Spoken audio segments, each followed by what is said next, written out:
Kung naamoy mga ref nga guba diha, ayaw ninyo ilabay or inyong ibaligya sa mga buti-bakal.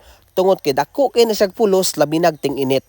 Na ako'y nakitaan nga ref nga gilabay dire. Maong akong gikuha. Sayang pamanggod ni. Bahalag na mga lumot-lumot, ako ara ning limpyuhan unya, mapustlan na kaayo ni. Mong ako ana ning gilukdo padulong dito sa may amua.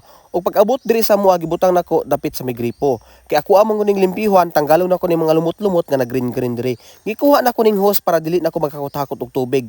Pag human ako og tao diri, ako ning gipasiritan dayon aron malimpyuhan na nako ni. Unya ayaw sa ninyo ni i-scroll ning video ha, aron makakuha mog idea kung unsaon nako ni. Pag human ako limpyo, ako ana ning gipasiritan og tubig.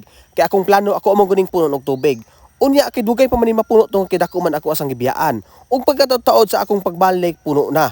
Ako anang gikuha ang gripo kay ako ning palungon. Unya kay puno naman, unsa pa man ang paabuton maghubo na dayon ko kay maligo nako dire. Mao gyud ni akong plano, maong gikuha gyud nako ning ref didto nga ilang gilabay, balag bugat, balaghago kayo sa pag-alsa. Ako agyong gialsa padulong dire sa gripo. Nindot man gud ingon ani ang liguan, makahumul-humol ka tungod sa panahon karon nga grabing pagkainita. Unya magsalom-salom na dayon ta kay tama-tama arman pod nga makasulod ko diri ah. Unya magkuha din tag biskwit, magkaon-kaon ni tadri. Aw, okay na kaayo. Unya, diri na lang tama ang akong video. Unta nakakuha mog idea bisag gamay ra sa kuha. Simple nga idea pero dako siyang tabang para sa tuwa.